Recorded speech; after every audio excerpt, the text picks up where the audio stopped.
What's going on, guys? Welcome on back to Second and Short and our second to last Monday Movers of 2020. Or actually, it is our last Monday Movers of 2020, but of the 2020 season.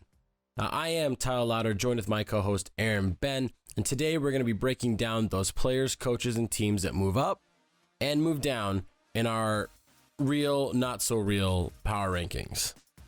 They're real. Aaron, how you doing today, man? Did you get some good sleep? Yeah, I'm doing better than if I had woken up to watch the Titans game last night. So, I mean, silver linings, I guess. How about you? Yeah, I'm okay. I mean, we're sitting.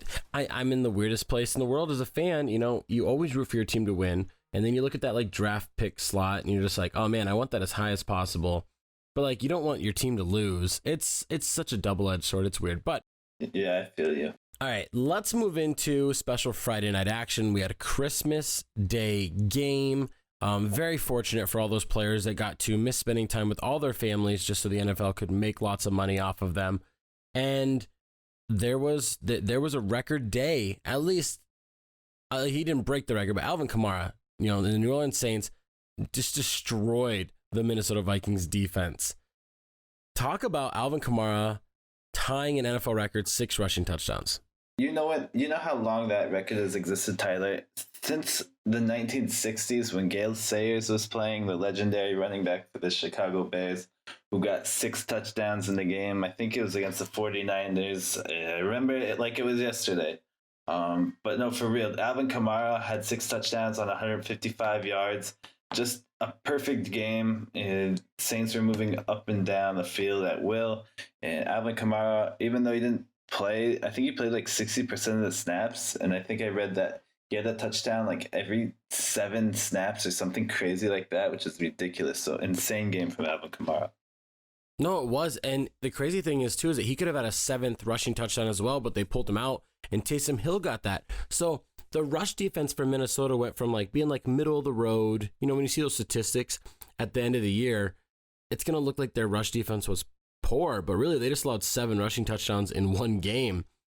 Minnesota's playoff hopes were kind of diminished last week and they were gone. But if there was ever proof that this team did not belong in the playoffs, it is right here. I think we're not going to see any more of those like, oh, the Saints kryptonites in the playoffs, Minnesota. No, I think that's over. I think New Orleans is riding a high. Drew Brees has found his mark. He didn't play great, but he's getting his rhythm back. And I think if Drew Brees is having so-so games right now, that's dangerous for teams in the playoffs that have to play them. So getting it up for us here is Alvin Kamara, and getting it down for us here is just, the Minnesota Vikings coaching staff and their run defense, really. Now, Saturday brought us 3 games, and you would hope that they would bring us, great, exciting games. And I feel like this literally was an appetizer, a main meal, and the best dessert you've ever had in your life on Saturday's action. Let's start with just the appetizer, and that's Tom Brady and the Tampa Bay Buccaneers lighting it up against the Detroit Lions. I mean, he went off. Yeah, I'm going to give you some of his stats for the game. This 22 of 27, threw for 358 yards and 4 touchdowns. And that's just the first half. He set out the entire second half. What's his name came in? Blaine Gabbert. Blaine Gabbert. How did I forget? Gabbert came in, threw for another 2 touchdowns in the second half. But that's an insane stat line for a game. That's a great stat line. But for one half, it's just crazy. And it seems like Tom Brady and Bruce Arians are finally starting to click and get everything together. And it's a pretty scary deal. No, it is. And all we've been talking about all year is how the Tampa Bay Buccaneers have all these weapons. They got, a different running back they can plug in here and there. They got these tight ends, and obviously they got these awesome receivers that can move really well and catch anything. And while Tom Brady gets another up for us, he gets a half an up, I guess, maybe. I don't know, it's a half a game. The Detroit Lions offense was poor, which is a big way to help your other team. Like if you're playing and you always get the ball like every 2 minutes, of course you're going to have more chances to score. 0 points, 57 yards in the first half. Total, they didn't even get 200 total yards in the game, and they had 2 turnovers. And everything is pointing down. And I'm sorry, but I feel like it's going to be a complete change of guard. Everything's going to be brand new for the Detroit Lions offense come next season. Yeah, I just want to note that this lone touchdown in the game came off a punt return. So, I mean, offense, 0 points for the entire game. It's ridiculous. Now, moving on to our main entree here, which is, a nice divisional clash. Arizona Cardinals are still fighting for that playoff spot. 49ers are still trying to hang in there and show that they're a better team than their record shows. And it's the game of the backups. I mean, third string quarterbacks, fourth, fifth, whatever, sixth string running backs for the San Francisco 49ers came in and played really well. They get a huge up for us. Talk about Jeff Wilson Jr., man. Jeff Wilson Jr., yeah, he's kind of been this fantasy guys know him because he's been this late season waiver wire pickup for a while now. He ran for 183 yards on the ground, which is a crazy amount of yards, especially against a Cardinals defense who's been pretty decent this year. Added a touchdown catch for 21 yards, so that puts him over 200 yards from scrimmage for a guy that most people probably have never heard of. Yeah, and getting it down for us here is Kyler Murray. If I was to tell you that Kyler Murray threw the ball 50 times, I feel like you would come back with an answer of saying, oh, he probably threw for 300, 400 yards. That's a lot of attempts. No, he had less than 250 yards, no touchdowns, and an interception, and a broken ego at the very end of that game. It just was not a good day for Kyler Murray. Moving on to that dessert you're talking about, Tyler. Yes, exactly. And it's everybody knows it. When you go to your grandma's house and there's little meat and cheese and you're like, okay, cool, this is great. And then she makes some food and you're like, that's fine. But I know you got that pie hiding. Just let me have a piece of this. Let me have whatever baked good your grandmother makes. Please let me have that before I eat. And that's what we got. Miami Dolphins, Las Vegas Raiders delivered a fantastic game from start to finish. The fourth quarter was electric. And the reason why it was electric, wasn't even that. It was magic. It was Fitz magic. Talk about him, man. It was ridiculous. I mean, I would give him the up just for the one play alone. With just seconds left, Fitzpatrick threw a sideline pass. I think it was 34 yards, while his face was being dragged to the ground by a defender. So that adds on another 15 yards for a penalty that put them in field goal range, gave them the win. And I mean, just besides that, he came in, replaced Tua, who was kind of struggling, threw for 182 yards and a touchdown, led the Dolphins on 3 scoring drives in the fourth quarter. And I mean, like I said, just that sideline throw at the end is one of the best throws I've ever seen. Yeah, it's actually really cool. I don't know if anybody knows, if anybody else can do this. This is how magic this guy is. He was looking at the Jumbotron behind him to see how good his throw was going to be while he was throwing it. Literally, his neck was doing a 180. And they get the penalty off of that. They move into field goal position and they score. And the reason why they did is because John Gruden was complacent. And if there's anything that competitive in a competitive nature in league setting that you should never be, is complacent. If you win, you have a chance to stay in the playoffs. If you lose, you're out. Risk it all, because if you risk it and lose, it's the same thing as being complacent and losing in the end. Second and goal, Josh Jacobs falls at the 1 yard line. I get what they're doing. They're going to drain another minute and a half off the clock. Yeah, and you can see the logic, but at this point, you know that you're only going to be leading by 2. You know that the Dolphins will have at least a few seconds to make a couple throws and get in the field goal range. And let me tell you, getting in the field goal range is a whole lot easier than throwing a Hail Mary at the end of the game. So if they would have just scored the touchdown, gone up by 6 points, I guarantee there's almost no way the Dolphins would have been able to drive all the way down the field to get the touchdown to take the lead. So this is a huge down for me. I'm sure it's a huge down from you, Tyler. It is. And I feel like the Raiders they're so close to being a playoff team, but slight minor mistakes here and there is what cost them. And, there was a lot of things that went Miami's way for this loss to happen. But in the end, when you got an opportunity to score a touchdown, you got to do it. If you were already winning, I get it, but you weren't. Now, Saturday is over. That game, if you haven't yet, check out Fitz's head. Somebody please go buy this guy a gift card to a masseuse so we can get that neck fixed. Let's move to Sunday's action. And we almost had an upset right away. The Atlanta Falcons, Kansas City Chiefs, and out of nowhere, Atlanta's defense came to play.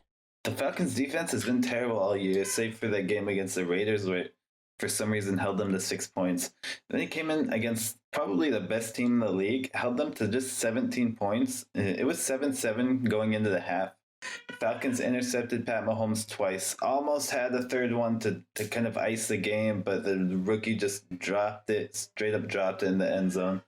I mean, one of those interceptions was on fourth down, too, on that crazy trick play where Patrick Mahomes was the intended receiver, but still, is just kind of Patrick Mahomes just had this like mediocre day throwing, didn't look like himself, and it was a lot closer game than a lot of people thought it would be. Yeah, and I mean, this is a very positive thing if you're Atlanta going forward because, you know, this team has always seemed to have the offense to compete with people, but they always struggle with their defense, and the fact that they're showing here is huge. And getting it down for us here is their kicker, Koo, who was the NFL's leading scorer coming into this game. You know, he had missed a kick all year, and after getting cut last year by the Chargers and having this ups and downs and everything, he's had a strong year. He missed a 39-yarder to send it into overtime. Right. This is like the smallest of downs because, in my opinion, you never leave it up to a kicker. It's your own fault if that happens. Yeah, I mean, they never should have been in that position. If they catch that interception in the end zone and don't let the Chiefs score, I mean, it's all over. So it's really kind of, it's hard to give anyone a down in this game. But yeah, he gets it by default. Cleveland Browns, New York Jets. You know, Browns win. They're in the playoffs, secured a spot. You know, this is going to be easy. Christmas happens and top 4 receivers all on the COVID list with close contact. Their starting linebacker out. Their starting left tackle out. And honestly, the receivers weren't the issue. They had plenty of guys. You know, they have a good run game. Jets get the win here. They had a great defense, but the reason why their defense was able to succeed here is because Baker Mayfield's main man, Jedrick Wills Jr., the rookie they just drafted, couldn't protect him. Yeah, the Browns, the offensive line that's been really, really good. One of the best offensive lines so far this season. Yeah, they let up 4 sacks. He was under pressure a lot. Run game could not get going. The Jets held one of the best run games in the league to 45 yards on the ground. And Baker, I mean, he was held to just 5.4 yards per attempt, which is pitiful, to be honest. Recovered 2 fumbles off of Baker Mayfield. Held him to that crucial 4th and 1 stop at the end of the game to clinch it. They did look like this is the best we saw the Jets defense all year, I think. Yeah, and I feel like it's a big up to defensive line coach Andre Carter, you know, the former New England Patriot. This team he has with him, it really looked like he had his own ability to coach this defensive line this week. They came with a game plan. They performed really well. And with them getting it up, just nature of the beast, the Browns somehow get it down. And for us, it's Stefanski's game plan. It just didn't seem to work here. You're down all these receivers. The obvious thing here is to run the ball. And you should, even if that's the obvious thing to the opposing team, just run the ball. There's no reason that the leading rusher in that game should be Frank Gore with 48 rushing yards. Like, you only had 18 attempts. Kareem Hunt ran the ball 4 times, 1 more than Baker Mayfield. Come on. Right, and like this team, the whole season, people knew they were going to run it, and they still ran it down people's throat, and they had success. So for them to not have success and for them to just abandon the run so early in this game is just ridiculous, in my opinion. It's a huge down from me. And also, with that final rush that he had, this is the side up, if we can ever give these, Frank Gore became the 3rd player in NFL history to rush for 16,000 yards. He is now only about 700 yards away from the number 2 spot. Just insane to think about. Yeah, it's crazy. I mean, this guy is literally 72, rushing out there, getting some yards. From one upset to a game that was not an upset. We've been wrong, right? The Colts came out playing strong, dominating the Steelers, and everybody's been saying it. I've been saying it. You've been saying it. The Steelers are overrated. They're not playing well. And I think the Steelers came out and said, hold on a second. We're still a top 2 team in the AFC. We're going to prove it right here. And that second half passing unit, led by Big Ben and all his receivers, just came back and played. Yeah, for whatever reason, they just suddenly woke up. Went down 24-7 in the first half. And yeah, like you said, he came alive. Finished the game with 342 yards passing and 3 touchdowns, no interceptions. And Big Ben had quite a few like longer bombs, and just like you saw that last touchdown he threw to Juju was just really well placed, led the receiver perfectly, and all around great game from Big Ben. But that's not to say that their entire offense was good. I mean, no, and I mean, with the passing attack being good, the reason why it was good is because the run game couldn't get going. Like, yeah, James Conner had a touchdown because the Colts fumbled. Steelers returned it to like the 3-yard line and he punched it in.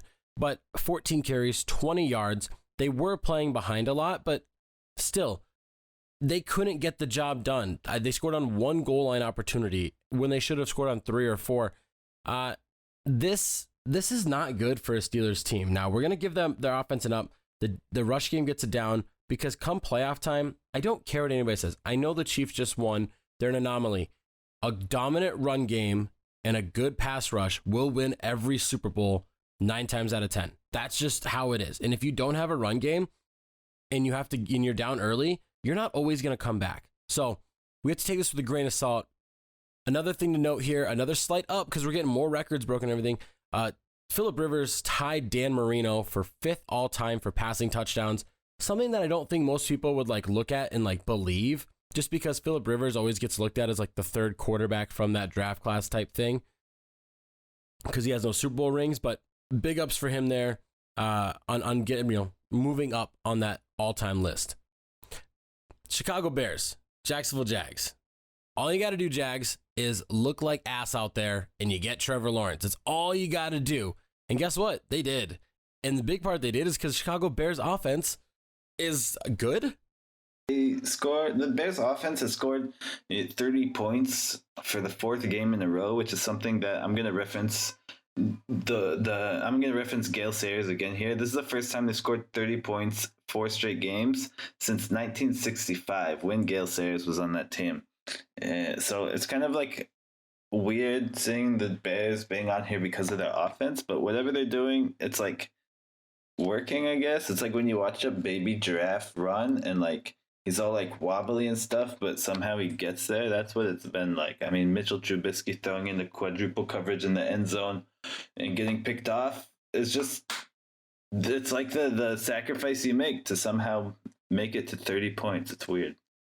Yeah, and in games that Trubisky has started and finished, he is 5-2 on the season so far as a starter. That's something that nobody's talking about right now, because Foles came in, but I mean, and Foles went 2-5 the opposite way. So maybe if they wouldn't have made this switch halfway through their 2-0, 3-0, they switched during Atlanta, maybe the Bears would be in a much better spot. They do control their own destiny. All they got to do is beat Green Bay and they're in, or have an Arizona loss and they're in. I know that's not easy to say, but I mean, realistically, that's all they got to do. Big up for this team. And there's really no down here because I feel like all the young players on the Jags, they're set for next year.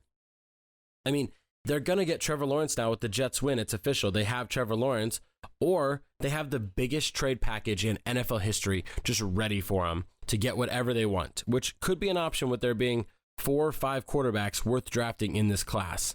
From one game that was an ass whooping to another game that was an ass whooping. There's a lot of ass whoopings this weekend. A lot of people weren't giving, they were not in the Christmas spirit. They were just taken, they weren't given. But Lamar Jackson and the Baltimore Ravens just punished the New York Giants until, outside of a garbage time touchdown, this Giants offense looked terrible. Lamar Jackson, huge up. He's on the verge of another 1,000-yard rushing season. The last few games looking like he's kind of returning to last year's form when he was the MVP. He has last night he had 183 yards on passing, 2 touchdowns, added another 80 yards on the ground. Since losing to the Titans in humiliating fashion earlier this year, he has led the Ravens to 4 consecutive wins. He's passed for 8 touchdowns, 2 interceptions, added another 4 touchdowns on the ground. He's limited his turnovers more than he had been doing. And he's getting the offense looking more and more like it did last year before they lost to the Titans in humiliating fashion. No, it's true, and they're getting, we saw J.K. Dobbins get a rush touchdown as well. This offense is clicking. The defense looks good. Then again, they are playing the Giants, whose offense has just been poor. Their offense has not scored 20 points in 6 games.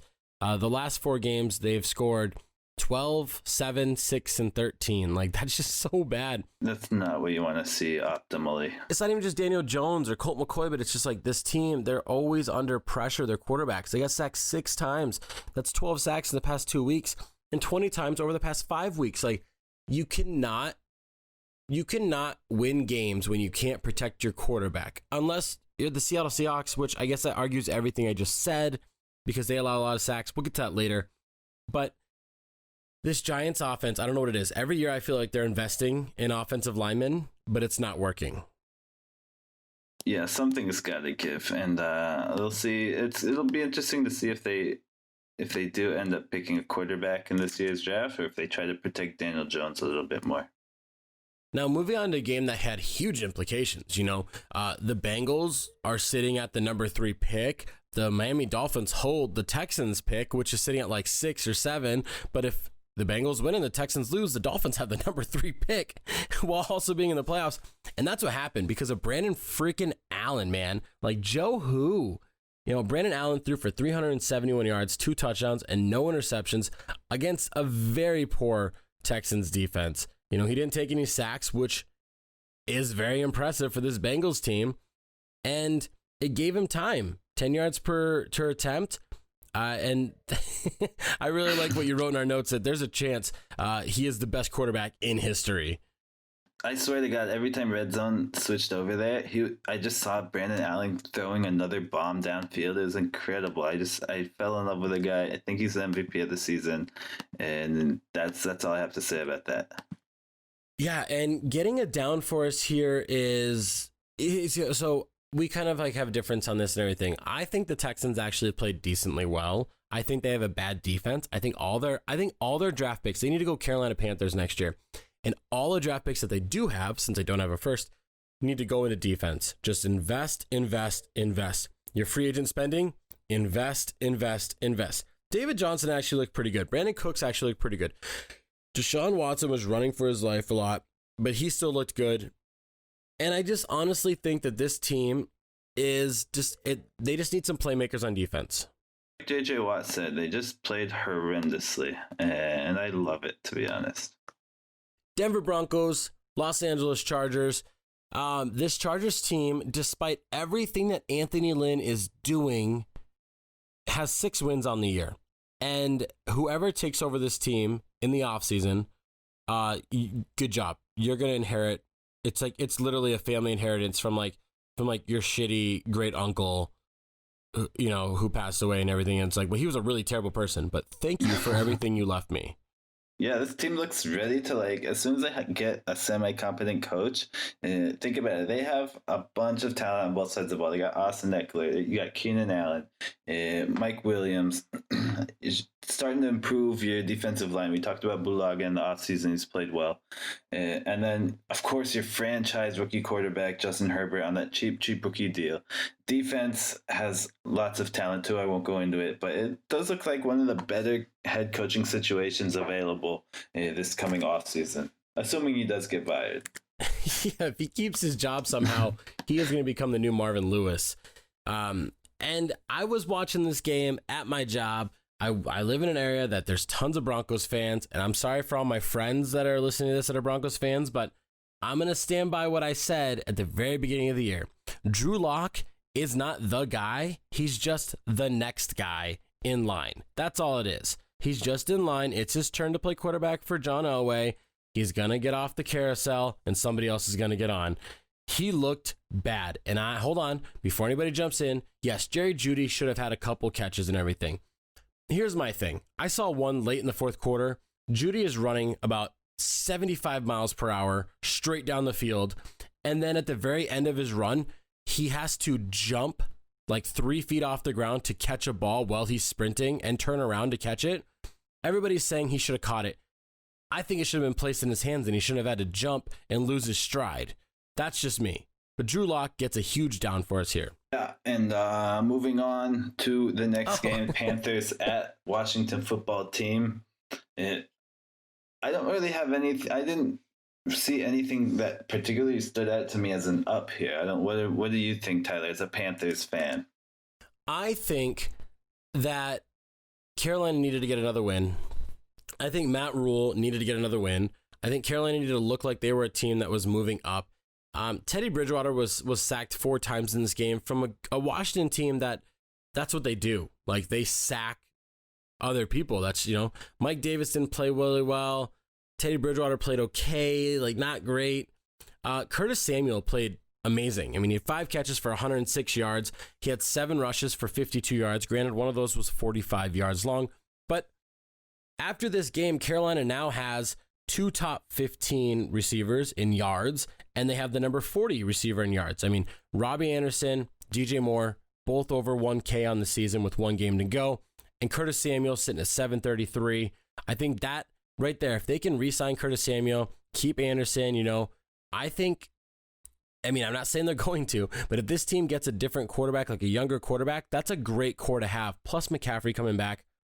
I mean, right now, Carolina, like we've already said, they've lost 10 times. 8 of those games, they've lost by 1 score. They could have easily won those games. And this team, I think, this is I saw a comment. 2020 is a preseason for Carolina. That's all it is.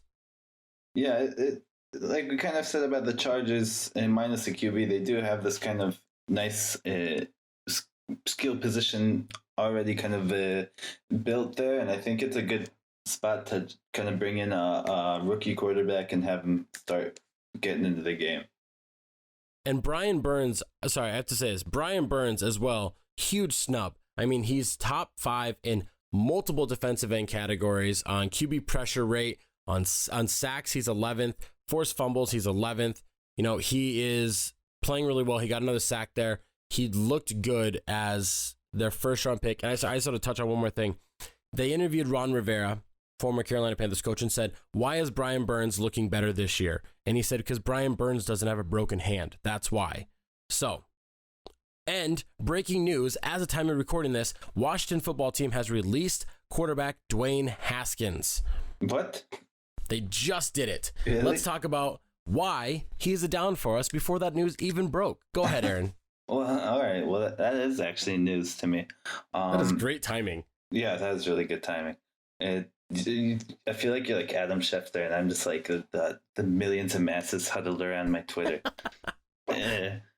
So last week, Dwayne Haskins, after losing an important game, I mean, every game's important, went out partying, went out clubbing at a strip club. No mask on, of course, because he's Dwayne Haskins. He got called out by the entire nation, got his captaincy stripped. I mean, why was he captain in the first place? So Dwayne Haskins, after all that's happened, comes back to redeem himself against the Panthers, immediately turns the ball over 3 times and is benched for the great Taylor Heineke, who comes in and leads the Washington football team to touchdown. So Dwayne Haskins, huge down for me. I guess he's a down for the football team as well, because he's down and out of there. I think it's Heineke, but not a big deal. Heineken, yeah. Taylor Beer. He might be getting the start this next week if Alex Smith is out, but yeah, Dwayne Haskins, see you later. I guess now he can go to the strip club. He's free to go do that and everything, but this is right now, I mean, he has a chance to redeem himself. He's still young. It's another Ohio State quarterback that did not pan out. Sorry for all those guys looking at Justin Fields out there. Now, let's move on to another divisional game with the Washington football team losing. I mean, that game was over before Eagles and Cowboys even got to the fourth quarter, and Dallas looked awesome today. The offense looked like they were supposed to look all year with Dak. This is the first game that Dalton threw for over 300 yards. He actually had almost 400. He went for 377 yards, 3 touchdowns, had just the 1 interception. Zeke also woke up after taking a game off, had over 100 yards. He had 2 receivers going over 100 yards, and Cooper and Gallup. And the offense looked, like I said, it looks like they finally woke up. And suddenly the Cowboys are in a position where they, with some help, they can still win the division. Yeah, and with them getting it up, we finally saw Jalen Hurts have that like rookie fever that like every rookie has. I mean, we saw like Herbert earlier, and we're like, wow, this guy's amazing. And then he hit a wall against Belichick. And I think we saw that here. Jalen Hurts hit a wall. He had 2 turnovers inside scoring territory, an interception in the end zone, plus a fumble and another questionable call. While the defense wasn't helping him out, I think there's just a huge positivity for a team that, wants to move forward to Jalen Hurts. But his turnovers, his rookie showings, came out here. Let's move on to another divisional game. Seahawks, Rams, and the Seahawks win the division for the first time since 2016, which is weird to say because I feel like they have been constantly in the playoffs for the past decade. Yeah, that's weird for me. I had to double check. Like, I was sure they'd won it like a year or 2 ago, but that's weird for me to read. So yeah, this is a really, really tough division this year. The Niners, even though they're injured in their last place, are still a very tough team. The Rams were very good. The Cardinals are also looking like they're on the edge of making the playoffs. By the way, we do you remember our wild card series in the offseason where we predicted the Cards would sneak up on people and make the playoffs as a wild card? So yeah, go us. I mean, yeah, and we also said the Raiders would have a chance to maybe a wild card team potentially. Like, yeah, and I mean, we were pretty right on all that stuff outside of Dallas. But actually, Dallas could make the playoffs. So right now, we're still looking pretty good on all those. Yeah, I like us. And with the Seahawks, getting that division championship and moving up, why'd you put Jeff Goff? Is that his name on that, like? That's his name. His name's Jared Goff. That's how much he sucks. I can't remember his name. Okay, hold on. Okay, that's hilarious. So for those that don't know, we do a little scripting and everything before this, and we just kind of get some stuff laid down. And, our professional stats and analysis, behind the scenes guy, Aaron here, wrote Jeff Goff as a down. Hilarious. But no, that kind of shows how poor he's playing. I mean, he was like 13th in the league in passing yards coming into this game, but he didn't look really well here. He dislocates a finger. I heard he popped it back into place and finished the game. Ouch. So a man's man out there, like quick, rip off your chest hair and eat it, like to be a man type thing. And, but he didn't look very well out there. And this Rams team is in a dangerous spot because right now they're going to end up facing probably the Seahawks in the first round if Seattle gets the 3rd seed. And that's not a good thing for them. Now let's get to, the best segment of every episode we do. And that's right after the Tennessee Titans lose, man. Sunday Night Football. You are the worst. Let's see your excitement, man. Let's be honest, though. On a real note, though, Green Bay Packers looked great out here. They have the number 1 seed right now, almost locked up. The only way they don't get the number 1 seed is if they lose, Saints and Seattle all win, and there's a 3-way tiebreaker, which New Orleans gets the 1 seed. But Green Bay looked good because their rushing attack. Aaron Jones had, a decent game considering the fact that he wasn't playing the whole game. But when he left, it left room for rookie running back A.J. Dillon to come in. And man, that guy is a beast, man. He is a man. He is a bulking dude.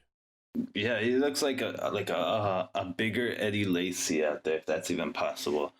Buffer Eddie Lacy, yeah. The whole Packers offense looked good as usual, so I'm not like my up isn't for them because that's boring. My up really is for AJ Dillon, like you said, and he did this game what Derrick Henry was supposed to do, just be like this power runner. He came in, had 124 yards in his first real significant playing time in the league, had 2 touchdowns, had 5.9 yards per carry. Almost had a Lambeau leap, had to get a little help there, but overall very good, impressive performance from the rookie. I mean, those little guys just do what they can, you kind of jump and you hope your offensive line is there just to help you out. But yeah, and Devontae Adams, notched his 17th receiving touchdown on the year as well. And if this guy didn't miss a couple games in the season, I mean, he'd be over 20 receiving touchdowns. We'd be talking about potential record getting broken potentially, at this point. But with them getting it up, there's got to be a down here. And why Devontae Adams looks so good is because Adoree Jackson did not look so good. I'm going to hype up Malcolm Butler and that diving interception he had on Rodgers. Not a lot of people pick off Aaron Rodgers. Adoree Jackson didn't have that same success.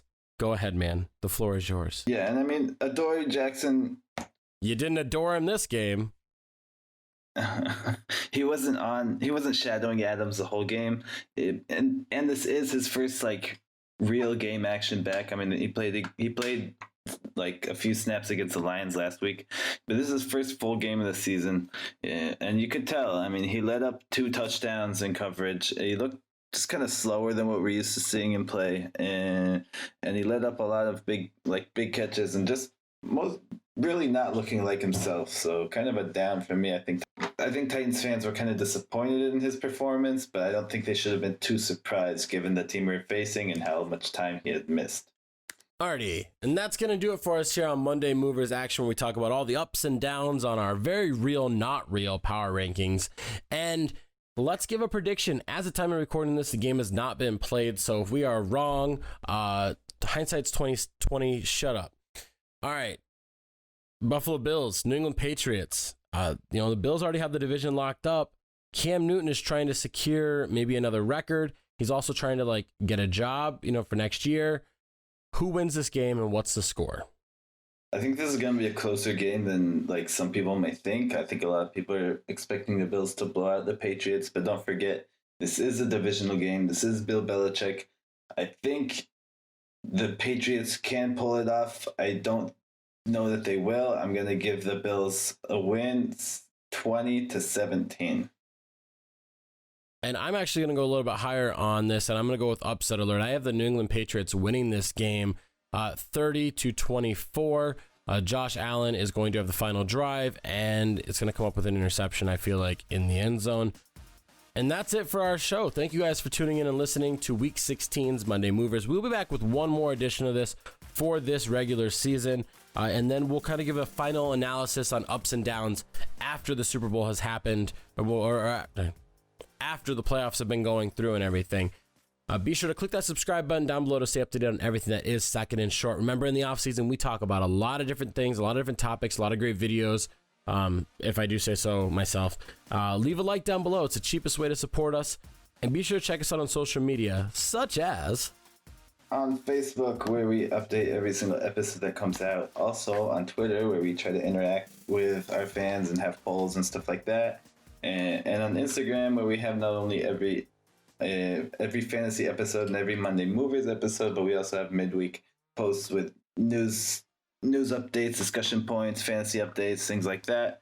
And then take part in our Saturday evening, Sunday morning pick-em, and that sometimes they get around to doing in the story.